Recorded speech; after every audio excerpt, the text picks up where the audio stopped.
Hello, good evening. Welcome to our first MAMP program in conjunction with the World Sight Day with and partnering with Malaysian Society of Ophthalmology. MAAP stands for Myopia Advocacy for Myopia Prevention. So without further ado, let me start.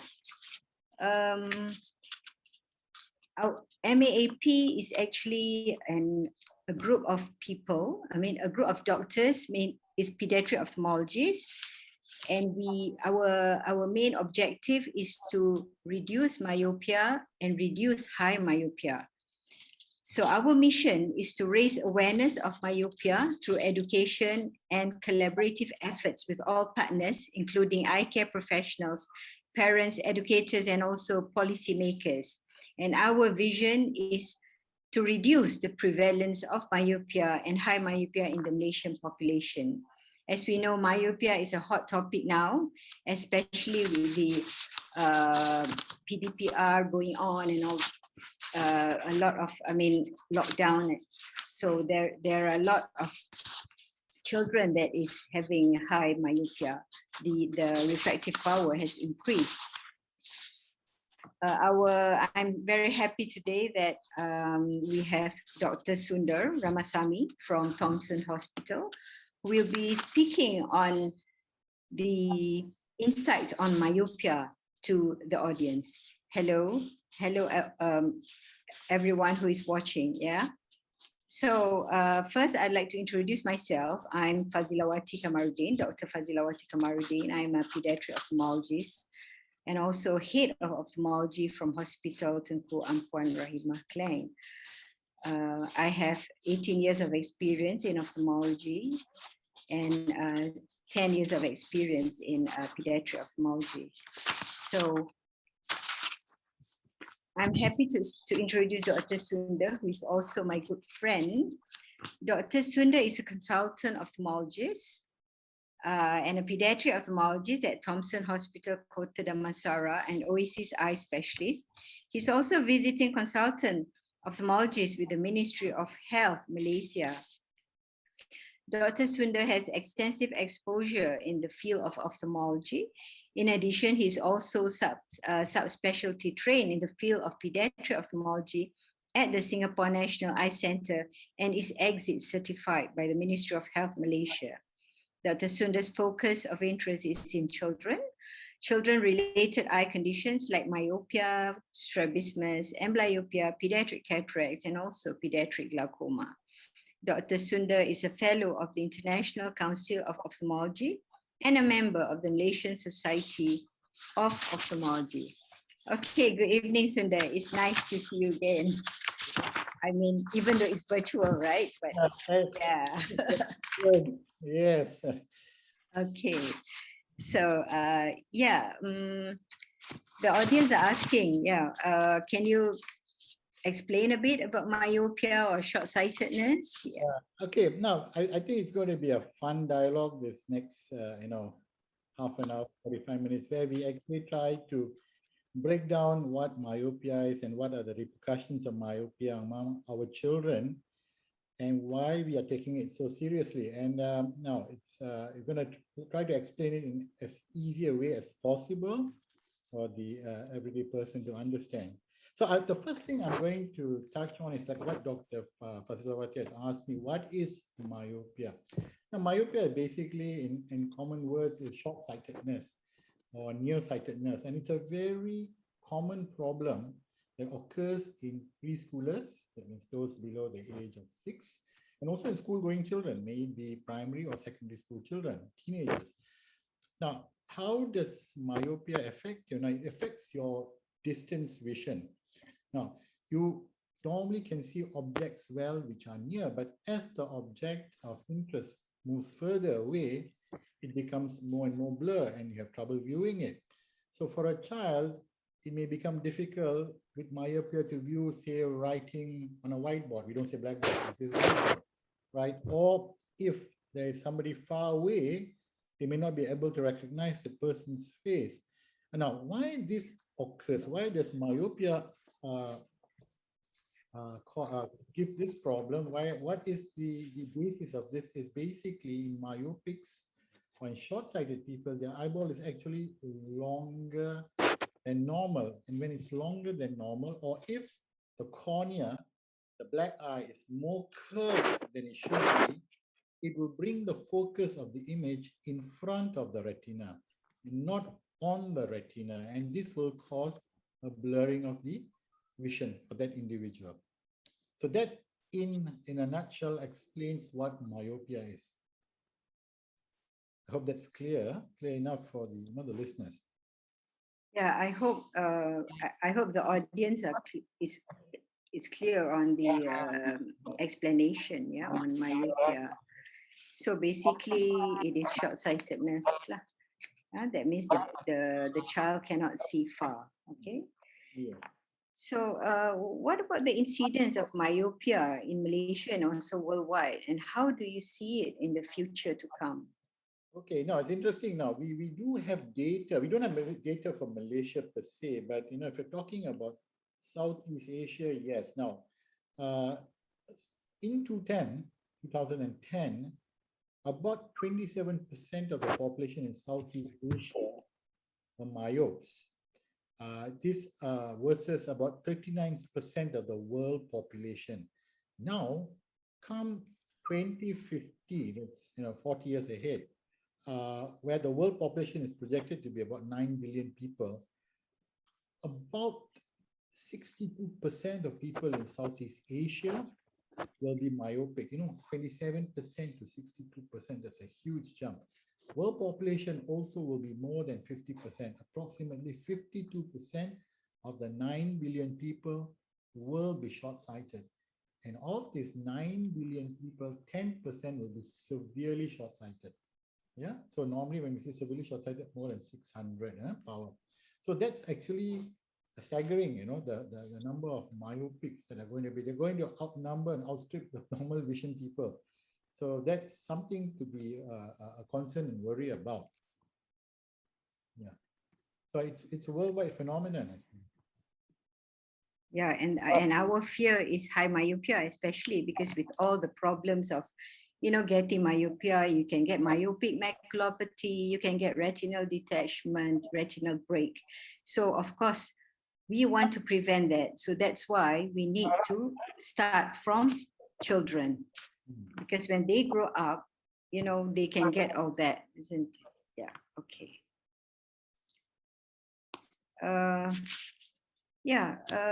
What about, how can we tell whether the child has myopia or not?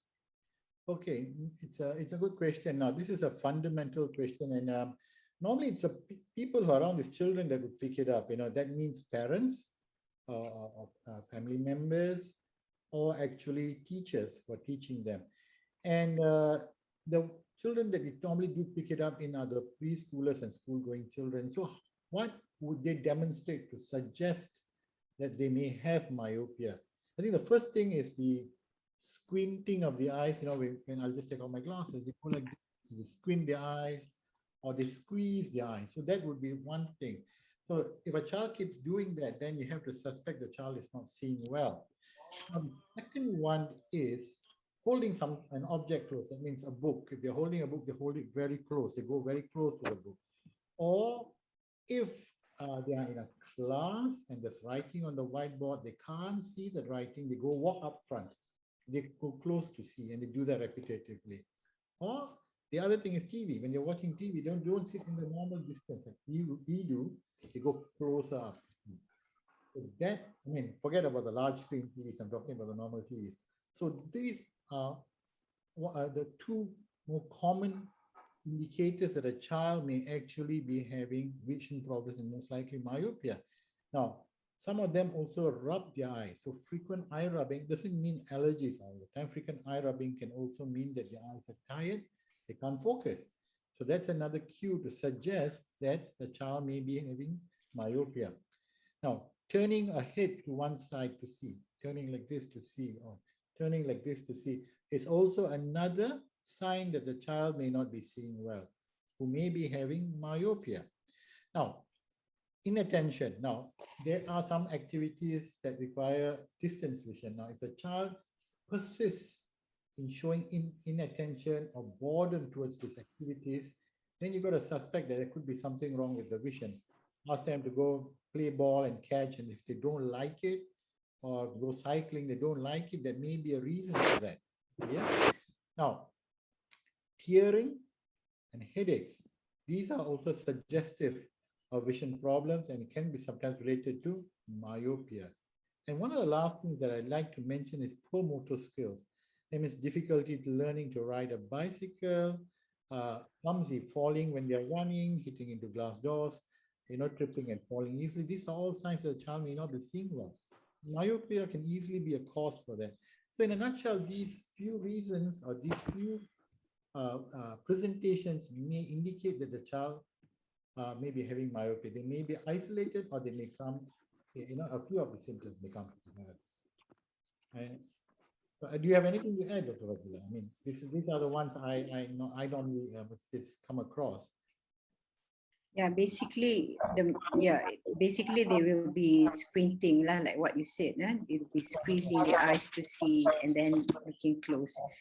Yeah, most of the time it's that. And sometimes I tell parents that you can test your child whether he or she is myopic or not. It's like when you go for rides in the car, just ask them to read the plate number of the car and all that. Yeah, that is one way lah. You can see if they can't see, that means that they're sitting in the back. You ask them, you get an answer, or they put something which is completely off, or they're absolutely silent, that something is not right. Yeah, correct. Yeah, and boredom too, like what you mentioned just now. Yeah. Okay, so yeah. Okay, now I'm going to throw some questions your way, Dr. Fazil. All right, sure. Your thoughts. Right.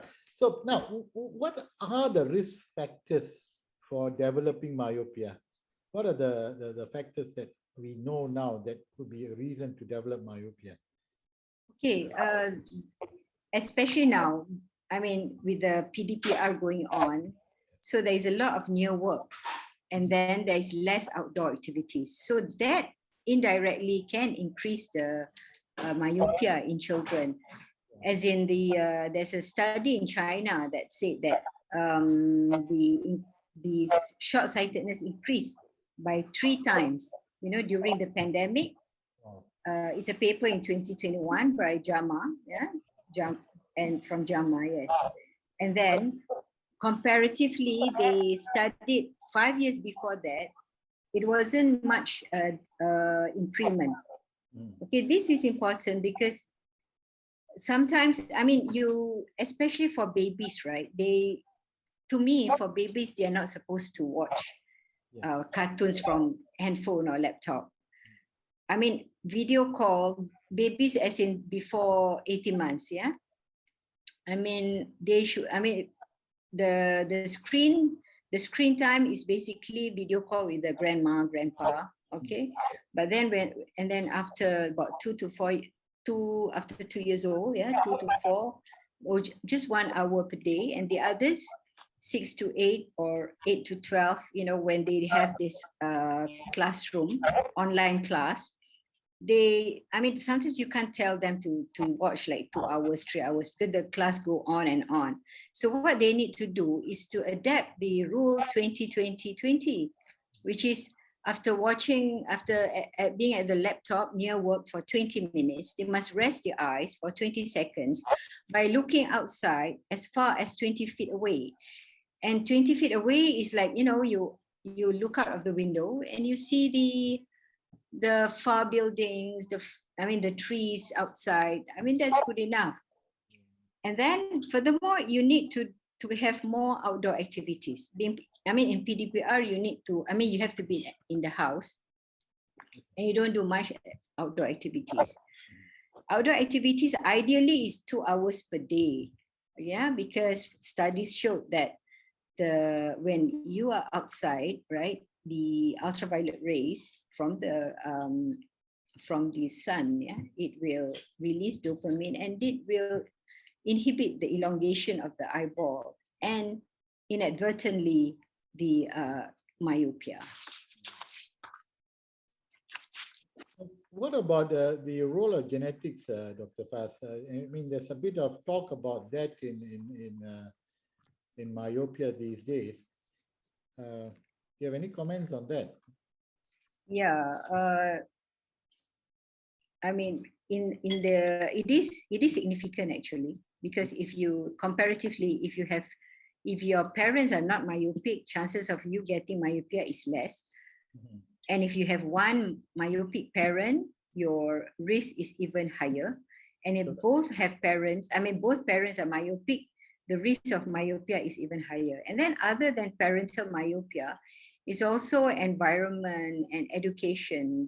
There's a paper on that saying that, I mean, if you, depends on what job you do, what is your occupation, I mean, what does your parent do? You always see them reading, you may follow, and then you also may get, I mean, not that you cannot read, of course you can read, but if you have the background of myopic parents, the risk is higher. But of course, with the right method, good environment, I'm sure you can control it, you know. It is not that you have to get it if you have myopic parents. It's just that you have to control how not to get it. I mean, there are all these ways, you know, the outdoor activities, and the Rule 2020, and, you know, a lot of factors as well. There's basically a lot of interplay between these. Exactly, yeah, you know? That's right. Yeah, so I think that the you know, as the saying goes now, outdoors is just not good, as it's not only good for vitamin D, it's also good for your eyes. Yeah, exactly. Yeah. So it helps with, you know, the dopamine regulation. Yeah. Right. Now, there's a, you know, I mean, there's always this question, okay, so what, like, if you have myopia, is it so bad? Can it cause blindness? Yeah. So, you know, this is something that, you know, we get questioned all over. So what if you have myopia? Wear glasses. So what? What's the big deal? So, you know, can you elaborate on the dangers of myopia and why you're making such a big, big deal of it? Yeah. Okay. Myopia, well, you may say, so what, myopia, wear glasses and I'll be fine. Yeah, that depends. You know, if you detect it early and you wear glasses early, then of course the myopia will be under control. I mean, once you get myopia, sometimes it's difficult to reverse it back. You know, to reverse back to, you know, no specs, you know. It's just that you need to control so that the power won't increase and the refractive error won't increase. Because this is important, because if you just let it be, then the power may increase. The eyeball will elongate and the sclera will be thinned, and then there'll be retinal tear, retinal break, retinal detachment, myopic maculopathy, and then glaucoma, you name it, you know, a lot of things. It's like a cascade of all those things. And furthermore, if you don't correct the myopia, your child will get amblyopia or lazy eye. Correct. So it's very important to detect, and the earliest time to check is actually before 3 years old. Yeah, because that's the best time.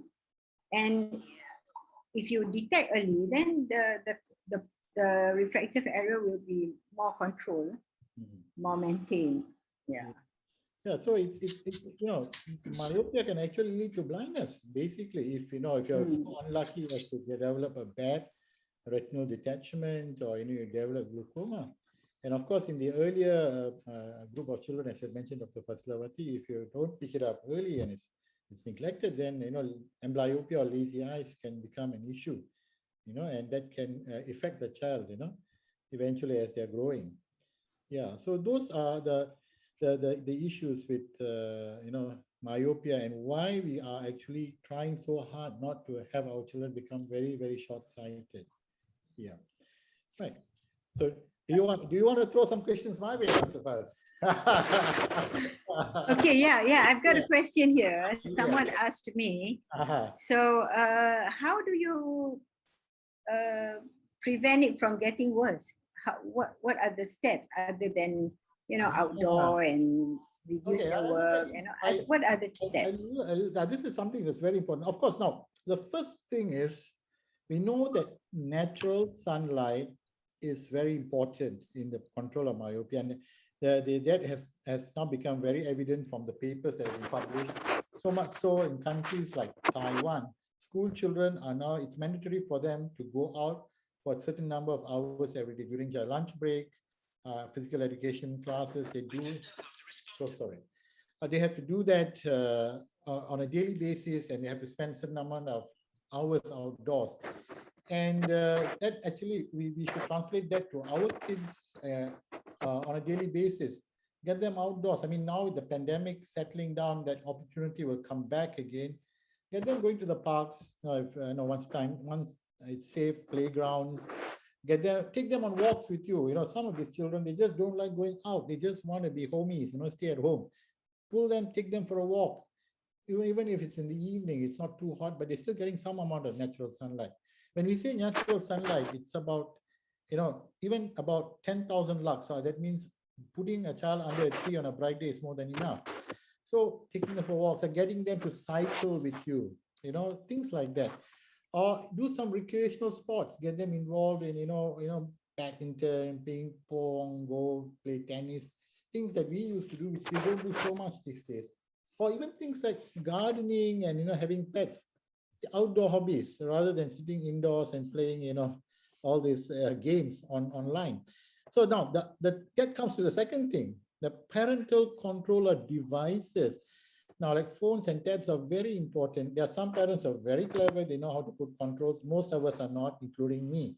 So I think we have to be really very, very, clear with our children that, look, you only have this much of leisure screen time. You're not going to get more than that. And more than that's not going to be good for your eyes. And, don't ever use it as a tool for babysitting. I think that's very dangerous. A lot of parents just, they're busy doing their work. Okay, take the tab, play, don't disturb me. No, that's not right. That's where the problem comes. Yeah, that's not right. Yeah. And that's what we always see nowadays. Yeah. Okay. Hang on, Dr. Sunder. I have a question here. Someone asked, what is amblyopia? Can you explain? Okay, now, amblyopia, okay, to put it in a nutshell, is now, if your eyes, in context of myopia, now, if your eyes are not seeing well, and in myopics, they don't see well because the image focuses in front of the retina, what will happen is the final image that falls on the retina will be a blur image. And that blur image is then carried through your visual system, the optic nerve, to your brain, to the visual cortex that lies behind, and it's processed there. Now, a poor image will be processed in the brain, and eventually, because the input is no good, the brain doesn't process adequately or sufficiently or maturely, the vision at the level of the brain becomes inefficient. The vision then becomes blur at the level of the brain. And that is called amblyopia, or in layman's terms, lazy eyes. And lazy eyes is not squinting where the eye turns out. Lazy eyes is amblyopia, or blurriness at the brain. So I hope that's clear. Yeah, okay. Yeah, that's pretty clear. Yeah, okay. You were talking about progression of myopia. What if a person already, is myopic? What are the steps to, I wouldn't say reduce, to reduce progression, and also what we want to do? I'm short-sighted. Other than glasses, what else can I do? Yeah.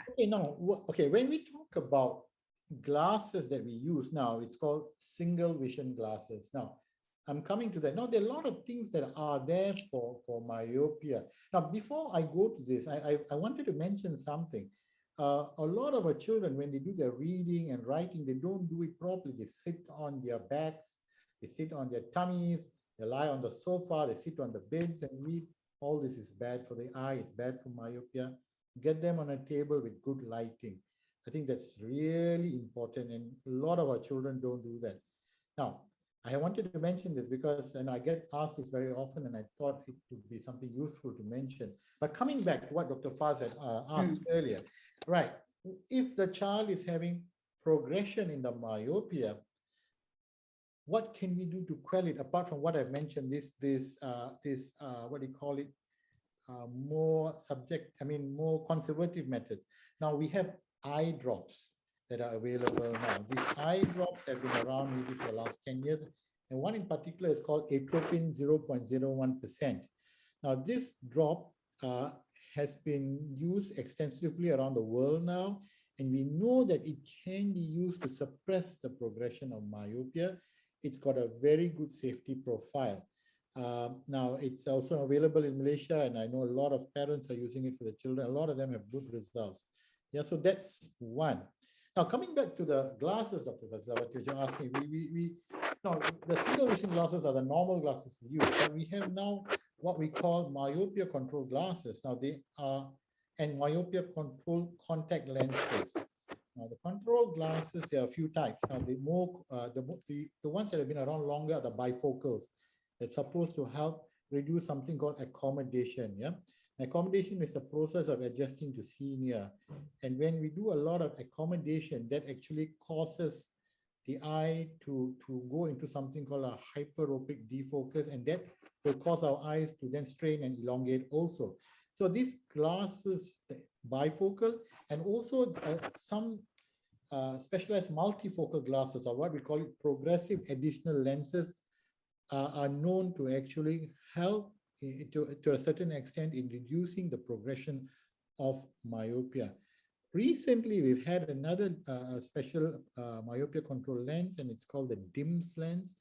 It's called a defocus incorporated multi-segment lens. And what this lens does, it changes the hyperopic defocus to a myopic defocus in the eye, whilst providing a clear vision for the child. And this will then prevent progression of myopia. So you have these lenses in glasses.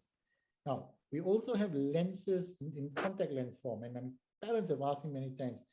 The ones that are very popular are something called orthokeratology. These are rigid lenses that are placed in the eyes overnight. They compress on the cornea, and it's supposed to reduce progression, yeah, through myopic defocus.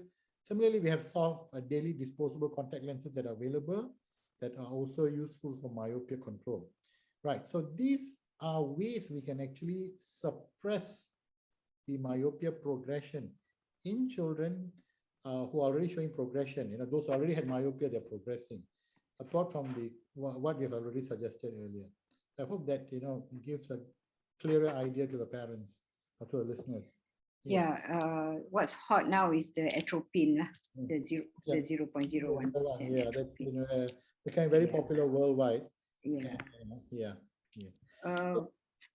This myopia, can it be reversed back to like normal? Yeah, you know, I get this asked all the time, you know.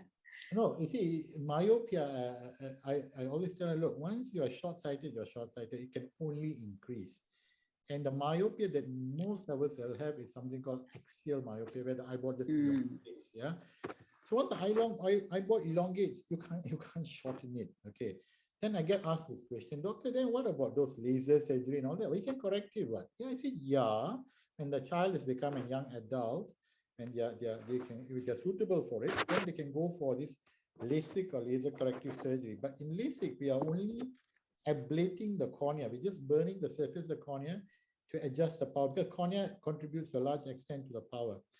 Now, we are not doing anything to tackle the long eyeball. And as Dr. Fazila mentioned, once the eyeball elongates, the eyeball becomes more degenerate and you're more predisposed to pathological myopia.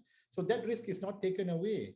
The risk of developing retinal detachment all doesn't go away, even if you do LASIK, or if you do now what we call ICL, you know, the implantable contact lenses. So it doesn't help in that sense. It doesn't take away the risk, and you can't reverse it naturally.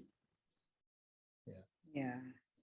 We still need glasses. What you can do is just control it, you know, so that it won't, the refractive error won't increase. That's I try not to miss the boat, basically, you know, because what we know is this myopia tends to progress the most within the first, between ages 6 and 12. Yeah, 6 to 8.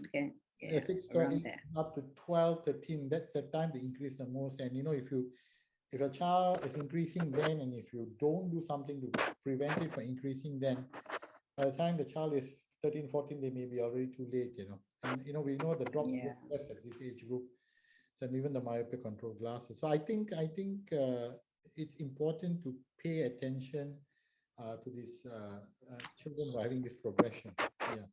Yeah, and the caveat in atropine 0.01% or whatever percent is that once your eyeball has already maximized elongation, then there's no point in giving the atropine. So that won't work. So the next step will be refractive surgery. I mean, when they are older, that's it. But, right? but you can do it, but you're not taking away the risk of exactly. The risk is still there, yeah. Still because there. it only it only deals with the cornea, basically. Yeah. No, I was just going to ask you, Dr. Faz. I know we ideally should start testing between the ages of 2 to 3 for children, but I know it's not sometimes that easy. Yeah. But exactly. do you agree that all 4 to 6-year-olds must get their eyes tested at least once? Yeah, they should, because like what you said, when they are 1 to 3 years old, or even 3 years old, you can't really, walk to the optometrist and get it checked because they don't have, I mean, the devices, right? And it's not just simply you can just go to the hospital and just do a check. So at least by 4 to 6, they already, because what they have in the optometrist is the Snellen chart. So they should know their numbers already, at least 1 to 10, and they should know their alphabet. So at least they can be tested there. It's like when you go walking in the mall, suddenly I know you are just wondering, okay, what's the vision of my child? So you just walk into the optometrist shop and just test yourself. I mean, for your child. Yeah, I think they should at least once. It takes 5-10 minutes now, since all the malls are open and all the optometry shops. You have plenty of opticians and optometrists all around the country. I think there's no issue at all. Exactly. It doesn't take much. Yeah, most of the time they'll just do it for free for you. Exactly. So it's sort of a service. So I think there's nothing lost. Right. Now, another thing I normally get asked, Dr. Faz, is now if you have a child who is on normal vision, school going, how often would you want to check the child's eye? Would it be a yearly review, once in 2 years? How would you, in your practice, how do you go about it? No, child with normal vision, because we know they can turn myopic at some point if they're unlucky.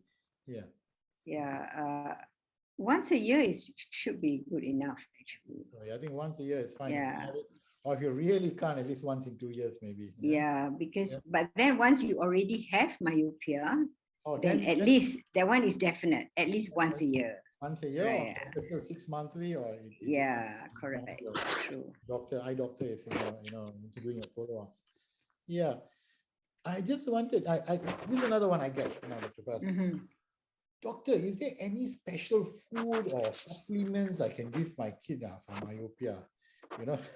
I get asked this very often, and would you like to answer that? Well, if you ask me, there is no specific food just for myopia. But if you ask me about vitamins for the eyes, yes, of course, all your antioxidants, your fruit, your vegetables, nuts, those are good for the eyes. But not, I wouldn't say it's good for myopia. It's good to reverse back your myopia to have normal eyes without spec. Well, that's not. But of course, I mean, all those vitamins, at the end of the day, it's still good food, healthy food, and lifestyle. I mean, exercise and take care of yourself. That's interesting. I think at the end of it, it's basically a healthy lifestyle, and we use the word visual hygiene, good visual hygiene. Okay, Dr. Sunder, we've got a question here. Someone is asking, any side effects if using the topical atropine for long term? Actually, worldwide, there have not been any significant adverse effects to this atropine 0.01%. Now, the one thing that can rarely happen is if sometimes in some children, their eyes are very sensitive, their pupils may actually dilate a little bit more. It's not so, actually, when they did the studies, they realized that with the 0.01%, the pupil dilates, but it's so little, it's negligible. They say it's less than 1 millimeter, 0.8 millimeters. But we do have the occasional child. Their eyes are a bit different. They're more sensitized. They can, pupils can still dilate. And if they have glare, blurring of vision, then they may not be a good candidate. But we do not have any long-term data to suggest that it may have caused damage to the cornea or the retina or to the lens, nothing like that. Okay. Another question. Mm-hmm. Someone asked, can we combine both atropine and DIMS lenses, DIMS lens? I think why not? Because that's an interesting one. I think why not? I do have, even in my own practice, a few children who are in combination, because the mechanism of action is slightly different. Atropine actually regulates the dopamine mechanism in its own way. And the DIMS lenses, they cause myopic defocus, and they regulate or they control myopia progression in a different manner. So together they may have an enhancing or cumulative effect. So I think, why not? I also have cases where they combine the orthokeratology overnight contact lens use with atropine eye drops. I've seen that also. But and then the same person asking also, yes, does the child need to keep changing the lenses while using DIMS and also atropine? The thing is nothing is perfect lah. Let's be honest. It will help control in a significant number of children, but we also have children, because they still do a lot of inhibited near work. They don't do the other part of what you're supposed to do outdoors, inhibited, plenty of near work. They can still progress. Now, what we know is if your myopia progresses more than 50, and if you're uncorrected, that may strain your eye and it may induce further progression. So if that happens, there will be a need to change the lenses, and we do know these lenses are expensive. So that's something that the parents have to understand, that they will, if it does unfortunately progress, then they may have to consider changing the lens, or they may have to, look at other options, maybe the contact lenses for control. Yeah. Okay. So far, we have another question. Mm-hmm. Yeah, keep going. Yeah, some parents believe that glasses may worsen my child's refractive error. Please comment on this. Oh gosh, yeah, this is a good one. Now you see, when you don't wear glasses, what happens is the image you will induce something called hyperopic defocus, and there's a lot of work being done on that. Hyperopic defocus will stimulate axial elongation of the eye, and that is why they come out with all these special lenses, the dim lenses, the ortho-K lenses, the single-use disposable contact lenses for myopia control. They all work on the principle of shifting from a hyperopic to myopic defocus.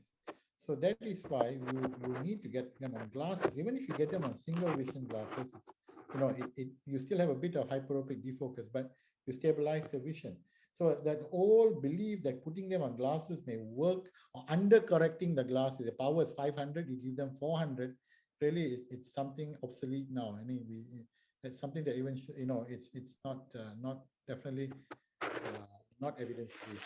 It's the contrary that's evidence-based. Okay. Yeah. So far, there's no questions yet. Right. Yeah. I have one question, Dr. Faz. But okay, I'm going to throw this ball in your park. What about tinting a child's spectacles? The blue tint and the purple tint to reduce myopia. Myopia. What's your take on it? There's a lot. Even people on trying to promote these lenses in the market. So what's your take on that? Actually, for me, the tinted glasses, like the photochromic glasses, I think that's fine, because that one is, you want to prevent, very intense sunlight. Okay. Correct, yes. But regarding the yellow filter, blue filter, well, it may help, but I wouldn't say that it will stop the power from coming out. I mean, the refractive error. I would still say that, lifestyle and, reduce near work and control your screen time is still, that one works better rather than, yeah. There's not, to me, there's nothing wrong. Like, because, you know, the most the parents say, white light, doctor, we want it because we want to cut down the white light. They're worried the white light may damage the retina. Actually, there's no evidence that this white light from your phones and your screens damage the retina, but they tire your eyes. You know, if you do screen work, you look at your phone for an hour non-stop, your eyes burn, they feel tired. So maybe it will cut down your you know, that screen time, screen fatigue lah. But again, if you really want to cut down, you cut down the total amount of screen time lah. That's better, isn't it? That's what you just said. Because what happens is that you are supposed to blink about 15 times in 1 minute, but then when you are so engrossed in what you are doing, like, you know, handphone or movies or games, you forget to even blink. So that's what happens. Your eyes get dry, and you know, you feel uncomfortable. Correct. Yeah. So I think that also, you know, causes that, and dryness, you know, and if you've got an allergy, that makes allergy worse. So yeah, all this can actually be precipitated with the increase in prolonged screen time. Agreed. Yeah. Okay. Questions? Yeah. Another question.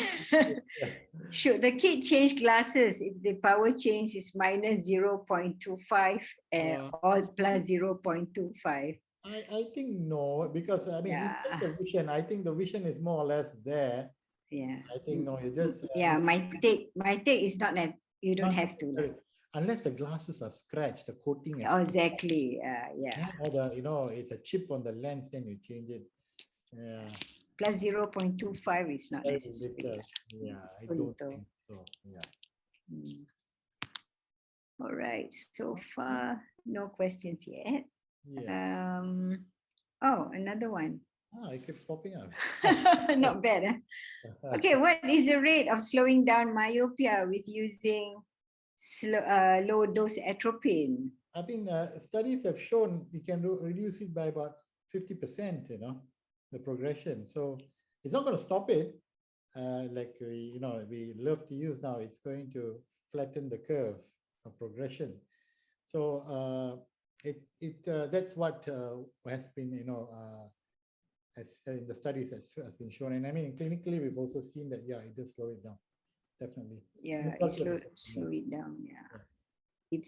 It's a very good drug, I feel, if you really have myopia, and it will control your myopia.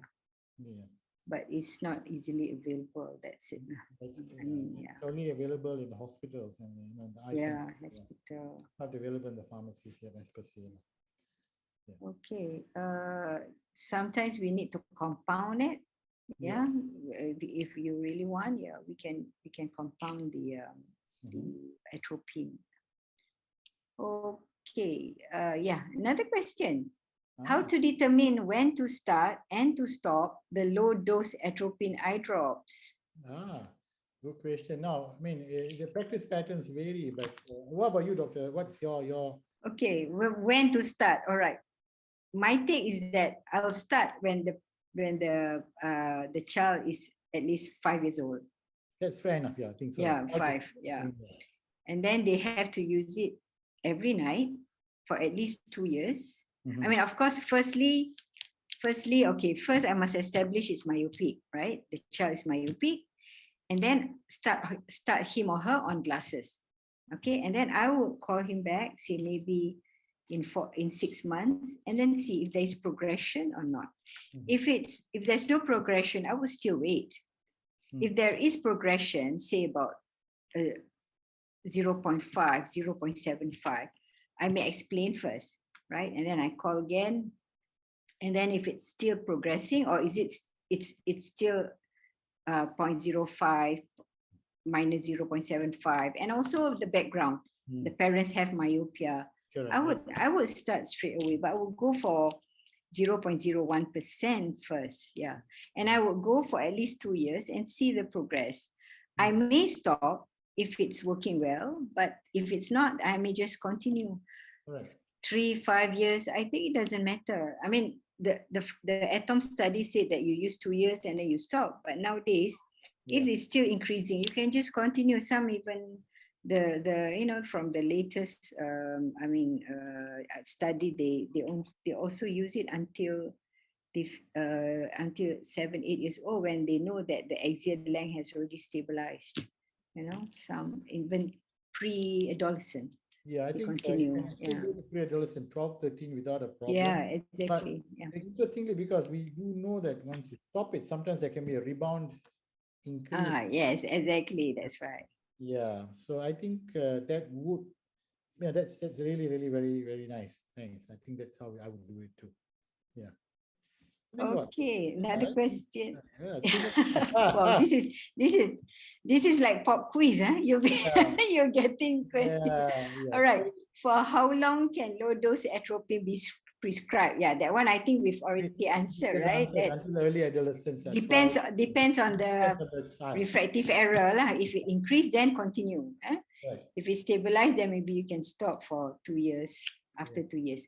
And then the next question is, can the panelists explain how does the low dose atropine actually work to slow down myopia progression? Okay. How does it work? Okay, actually what it does is it helps to upregulate the dopamine neurotransmitter within the eye. And once this is upregulated, it prevents scleral or ocular elongation.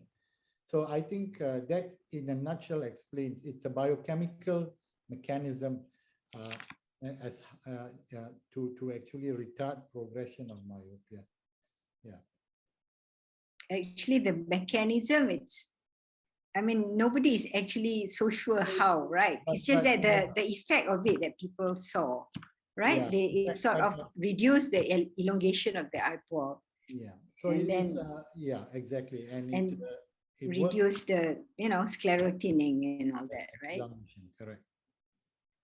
Okay, another question. If the myopia increased by 0.75, then should we change the glasses? Yes. Yes, of course. Yeah, you should. If more than 0.5, you should. You should.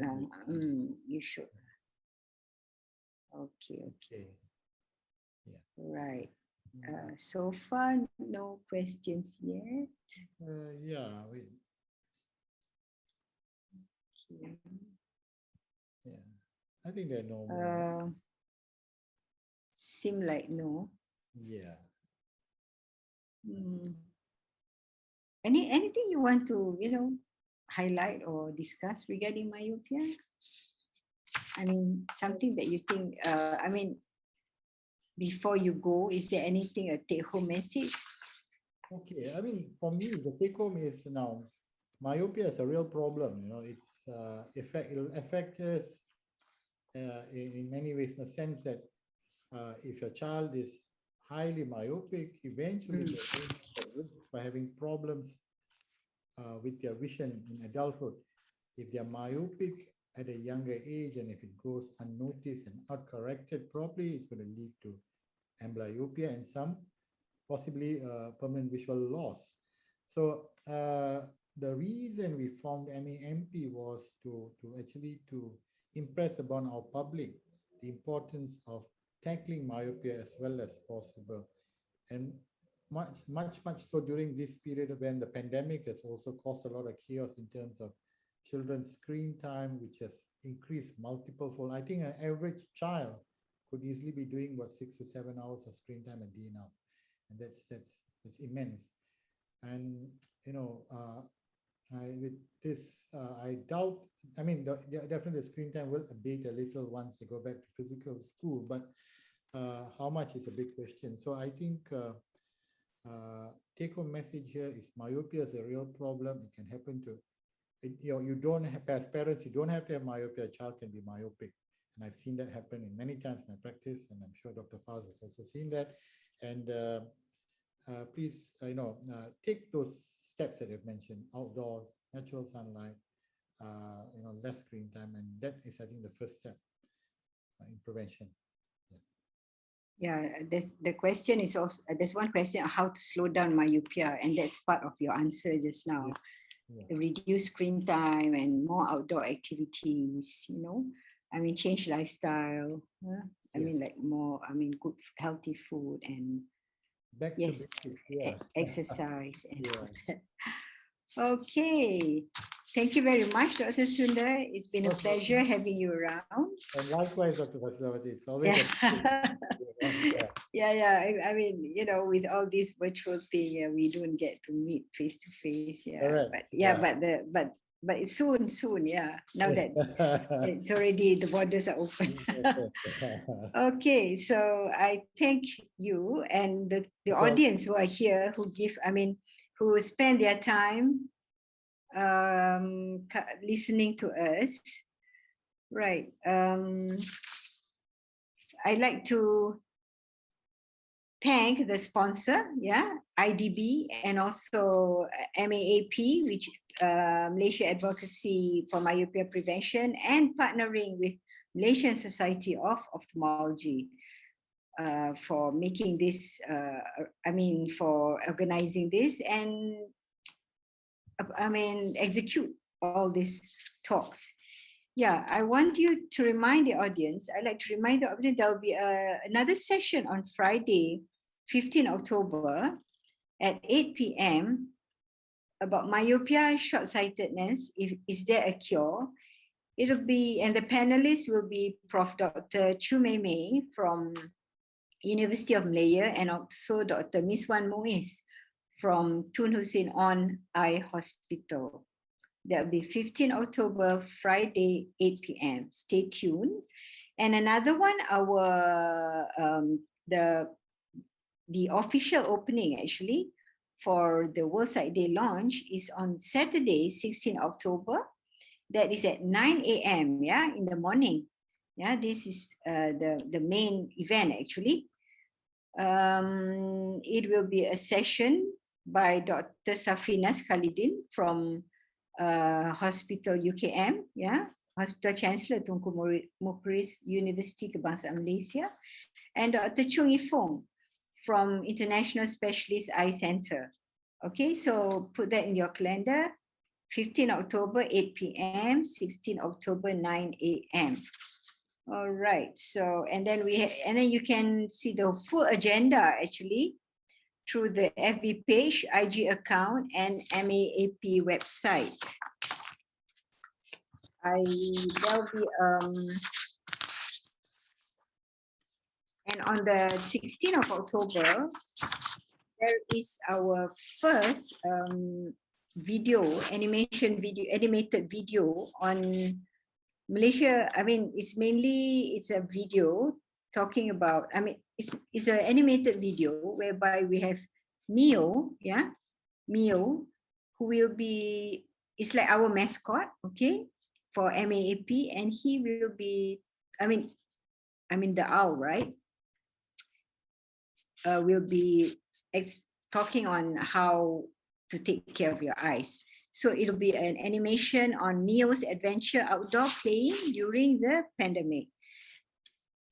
It's a fun and educational animation, and Mio is a wise owl, and how he helped a family to avoid the pitfalls of myopia. So I hope that you will come back again, on the 15, remember, 15, 8 p.m., 16, 9 a.m. On the launching of MAAP with the animation video as well. And thank you, a big thank you to our partner, Malaysian Society of Ophthalmology, and sponsor for making this video and also making this a reality, the talk and the launching of the World Sight Day, and of course, IDB Vision Care as well. Thank you. On behalf of Malaysia Advocacy for Myopia Prevention, I thank you, the audience. And follow us on the links below the video, which is Facebook, MAAP, IG MAAP, TikTok, and also YouTube MAAP. Thanks again.